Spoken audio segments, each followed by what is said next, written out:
सभी साथियों नमस्ते। मैं पवन कुमार। आज की इस वीडियो के अंदर बात कर रहे हैं हम न्यूनतम समर्थन मूल्य यानी एमएसपी।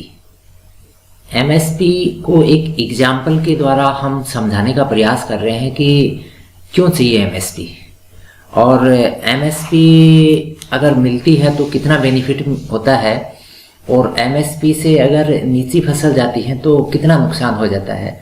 तो एक एग्जाम्पल लेके हम प्रैक्टिकल एग्जाम्पल है वो, और उस एग्जाम्पल के आंकड़े जो हैं हो सकता है कुछ एरिया के अंदर ऊपर नीचे हो सकते हैं, रेट में कुछ वेरिएशन आ सकता है क्षेत्र वाइज, लेकिन कॉमनली वो जो मैंने डाटा इसके अंदर रख के और आप तक पहुंचाने का प्रयास किया वो करीबन स्टैंडर्ड है।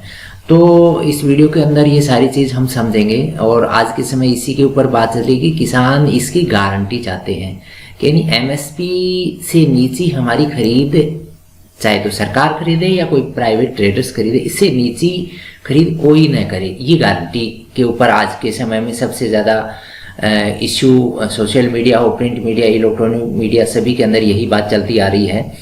तो चलिए हम जो एग्जाम्पल की बात कर रहे हैं उसी को समझते हैं।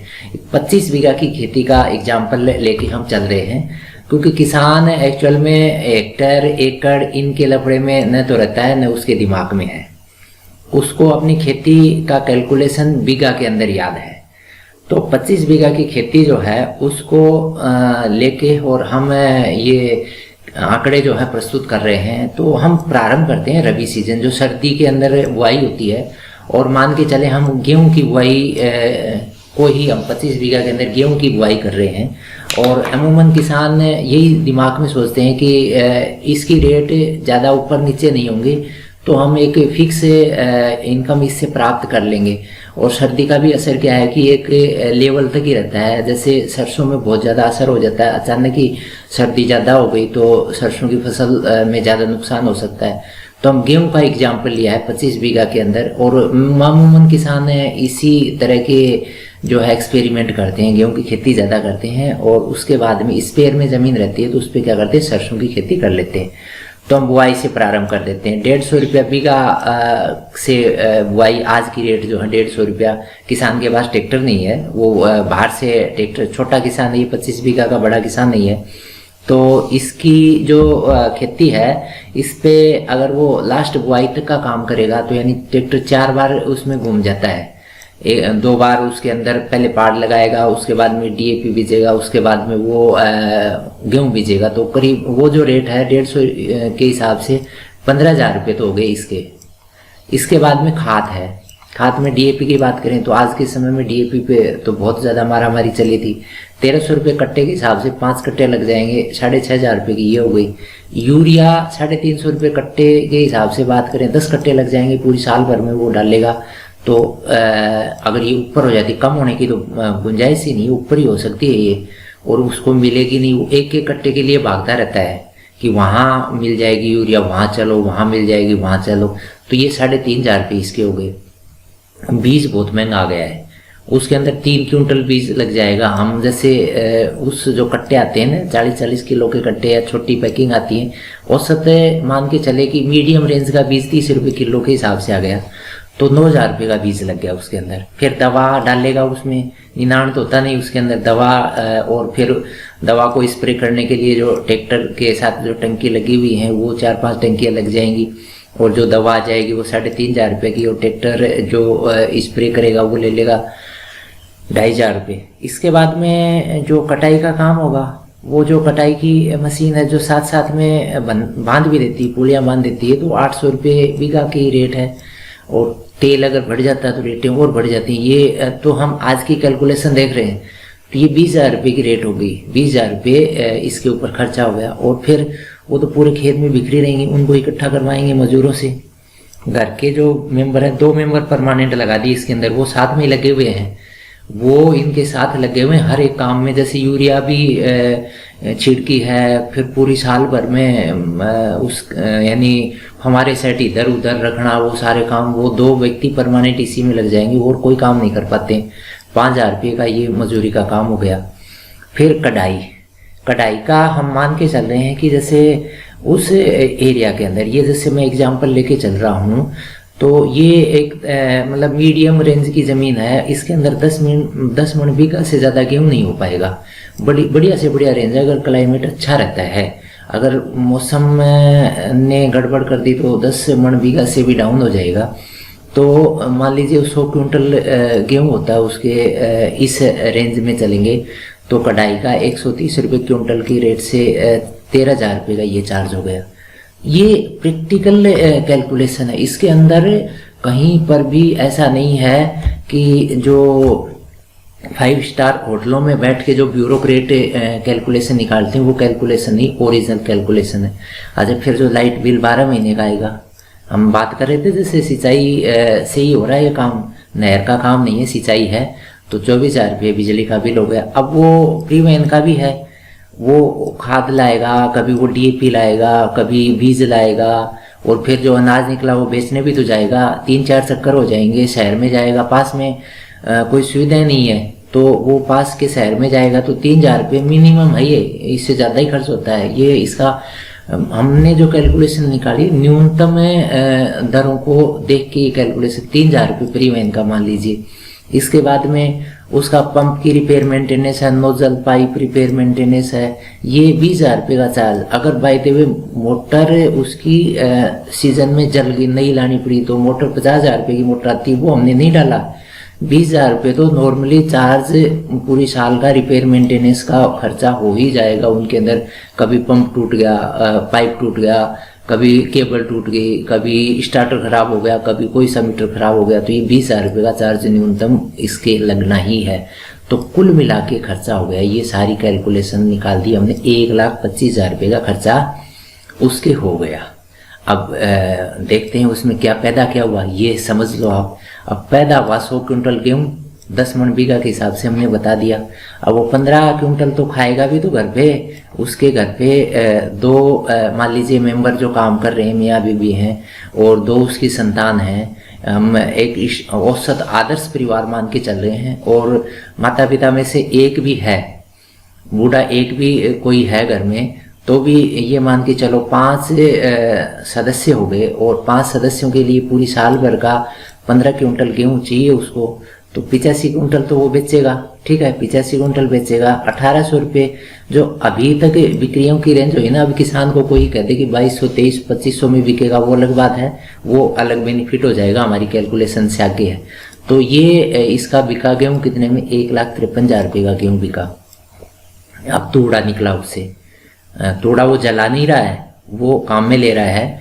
वो जो तूड़ा है वो 250 मन तूड़ा है, इसमें से 50 मन तो वो घर पे कोई गाय भैंस रख रहा है, उसको भी उसके अलावा वो दान दक्षिणा में भी वो गौशाला में डालता है या और कहीं डालता है, वो काम भी है। अच्छा, ये 120 रुपये, इससे भी डाउन हो जाते हैं कई बार, तो ये 120 रुपये की दर से बेच रहा है।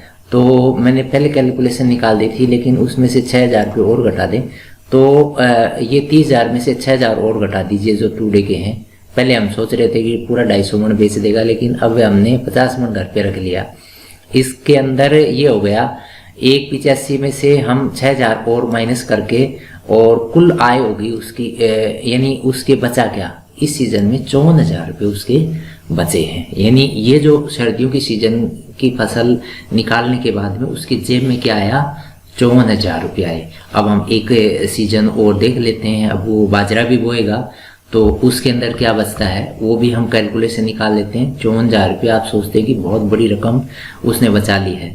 अब खरीफ के अंदर क्योंकि इसके अंदर सारा काम है बरसात से, सॉरी सिंचाई से नहीं हो सकता, बरसात के ऊपर भी डिपेंड रहना पड़ता है। सारी सिंचाई जो है नहीं हो पाती क्योंकि गर्मी बहुत ज़्यादा हो जाएगी। तो ये आधे में तो बाजरा बो रहा है, आधे में ग्वार बो रहा है। ठीक है, इस हिसाब से कैलकुलेशन करते हैं। तो 2 बार ही इसके अंदर ट्रैक्टर घूमेगा, 25 बीघा में 2 बार 150 रुपये के रेट से हम 7,500 रुपये इसका खर्चा हो गया बुआई तक का। अच्छा, बीज की रेट हम एक नॉर्मली बीज जो काम में ले रहे हैं उसके हिसाब से इतने रुपये का तो बाजरा, इतने रुपये का गुआर, 10,000 रुपये का बीज लग गया उसके। अच्छा, कोई सब्सिडी नहीं है उसको, ऐसा कोई अच्छा बीज सरकार की तरफ से उपलब्ध हो जाए, क्योंकि जो सरकार की तरफ से बीज उपलब्ध होते हैं उनकी गुणवत्ता इतनी डाउन रहती है कि उनमें से 100 बीज बोते हैं तो 20-30 ही उगते हैं। तो ये समस्या किसान महसूस करता है, इसीलिए वो प्राइवेट जो कंपनियों के बीज ही खरीदता है। अच्छा, उसमें भी गड़बड़ होती है, लेकिन फिर भी वो सोचता है कि इसमें कुछ तो 100 बोएंगे तो 70 तो उगेंगे। अच्छा, फिर निराई गुड़ाई का खर्चा क्या लगेगा?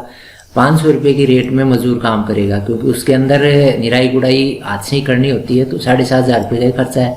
अच्छा, कटाई का काम भी हाथ से ही करना होगा, मशीन का काम कम है खरीफ वाली फसल में, 7,500 रुपये का खर्चा ये हो गया कढ़ाई का। अब मिक्स हम डालते हैं, कई जगह घंटों में कढ़ाई होती है, कई जगह क्विंटल पे कढ़ाई होती है, तो 8,000 रुपये नॉर्मली ये रेट होगी, 8,000 रुपये कढ़ाई का खर्चा हो गया। अब वो बीज भी लाएगा, बेचने भी जाएगा, ठीक है, वो सारा कहीं पर भी किसी भी साधन से जाएगा तो 3,000 रुपये पास के शहर से वो सामान लाएगा, ले जाएगा, 3,000 रुपये ये हो गया।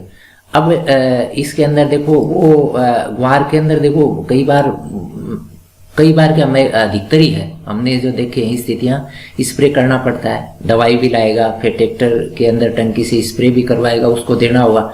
टोटल ये मान लीजिए 2,500 रुपये खर्चा है, तो कुल मिला के 46,000 रुपये का खर्चा आ गया इसके, किसमें, इस खरीफ की फसल को बोने पे 46,000 रुपये का खर्चा आ गया।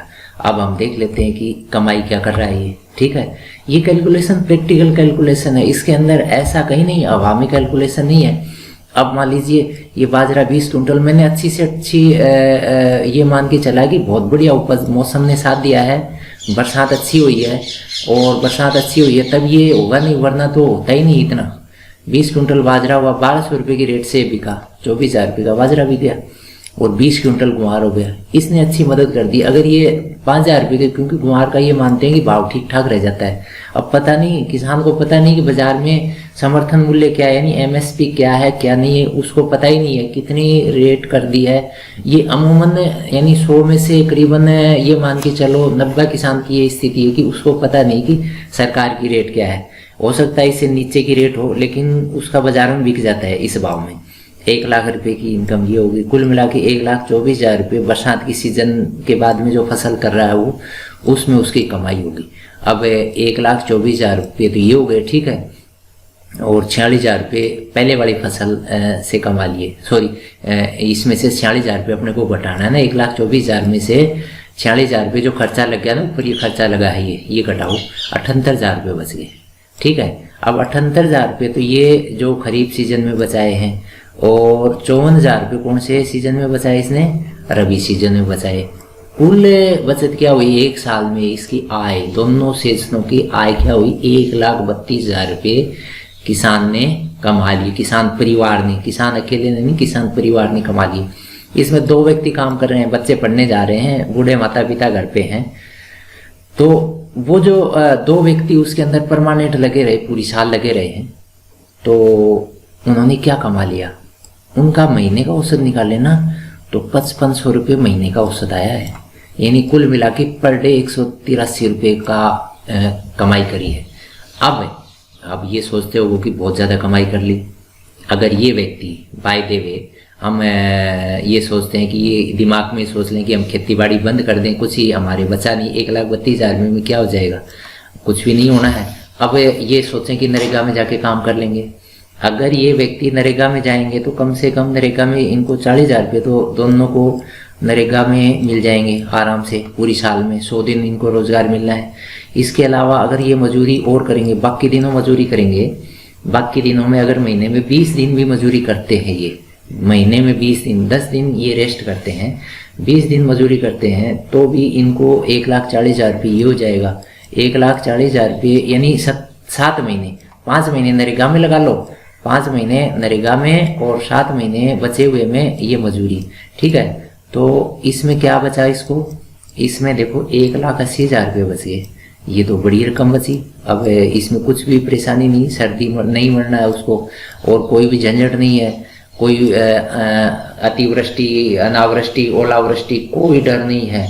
आराम से इसको 1,80,000 रुपये, सॉरी 1,40 नहीं 80,000 रुपये करो आप इसको, 1,80,000 रुपये बचे। अब बताओ इस स्थिति के अंदर हम यहाँ किसान का कितना बचा रहे हैं, 1,32,000 रुपये। अगर ये स्थिति को बेहतर माने तो अभी इसके बच्चे पढ़ेंगे, इसके बाद में कोई बीमारी आ गई फिर खेत के अंदर और कोई काम हो रहे हैं, चाहे आवारा पशु हैं वो तारबंदी भी करेगा। इसके साथ साथ में हो सकता है कि अब उसके बोरवेल में पानी नीचे चला गया, वो मशीन लगा के और उसको गहरा करेगा, फिर और पाइप डालेगा, तो वो खर्चा और बढ़ गया। तो ये इसके अंदर अगर इंक्लूड हो जाएगा तो वो नील हो जाएगा, उसकी आमदनी जो है ना पर डे शायद 20-30 रुपये पे आ जाएगी। तो अब इसमें चाहिए क्या इसको चाहिए कि वो जो उसका गेहूँ 1800 रुपये में बिका है, अगर वो गेहूँ 1800 की बजाय वो 2200 रुपये में बिक जाए, ठीक है ना, तो उसको क्या हो गया, 400 रुपये 1 क्विंटल पे एक्स्ट्रा बच गया। इसके अलावा जो बाजरा इसका 1200 रुपये में बिका है, अगर ये बाजरा 2000 रुपये में बिक जाए तो 800 रुपये एक कट्टे के ऊपर इसको अलग से इनकम हो जाएगी 1 क्विंटल के ऊपर, ठीक है। तो इस तरह से यानी 400 रुपये तो गेहूँ की सीजन में 1 क्विंटल के ऊपर अतिरिक्त इसकी इनकम हो जाएगी, और 800 रुपये बाजरे के प्रति क्विंटल के ऊपर इनकम हो जाएगी। इससे उसकी इसी रेंज के अंदर उसकी फसल पैदा हो रही है तो उसकी कम से कम 70-80 हज़ार रुपये अतिरिक्त आमदनी हो जाएगी। यानी 1,32,000 है, ये 2 लाख पे पहुंच जाएगा। तो 2 लाख पे पहुंचने में क्या है कि उसकी स्थिति जो है एक मतलब न्यूनतम जो आवश्यकताओं को पूरा कर सके वहां पहुंच जाएगी। तो ये कैलकुलेशन साथियों सभी की जानकारी के लिए मैंने साझा करने का प्रयास किया। हो सकता है इस कैलकुलेशन में कुछ एरिया के अंदर वेरिएशन आ सकता है, लेकिन एक स्टैंडर्ड है ये कैलकुलेशन। हम एक राजस्थान का जो मरुस्थल से अटैच एरिया है, झुंझुनू, चूरू, सीकर, इस बेल्ट का, या हरियाणा के नीचे का बेल्ट है, ये सारे बेल्टों की ज़मीन एक सी है, क्लाइमेट भी एक सा रहता है। तो वहाँ पर अब किसान को ये भी पता नहीं कि वहाँ कोई बढ़िया फसल हो रही हो, कोई बताने वाला है कि साहब तुम ये गेहूं क्यों हो रहा है, बाजरा क्यों हो रहा है, कोई बढ़िया कर ले, तो हो सकता है कि कोई आमदनी की अच्छी फसल आ जाए, उसकी आमदनी बढ़ जाए। लेकिन आज फिलहाल की स्थितियां तो ये हैं। तो मैंने इस डाटा को आप तक शेयर करने की इसीलिए कोशिश की ताकि सभी को पता लगे कि किसान क्या कमा लेता है। तो ये वीडियो अगर आपको पसंद आए तो सभी तक शेयर करें। फिर भी आपका इसके अंदर कोई सुझाव है तो आप कमेंट बॉक्स में डालिए, और आप अपने अमूल्य सुझाव डालें ताकि हम भविष्य में कोई भी इससे रिलेटेड वीडियो बनाए तो उन सारी चीज़ों को इंक्लूड करें। वीडियो में आप जुड़े रहे, धन्यवाद, शुक्रिया, जय हिंद। फिर हम किसी एक नई वीडियो के साथ मिलेंगे पुनः, तब तक धन्यवाद।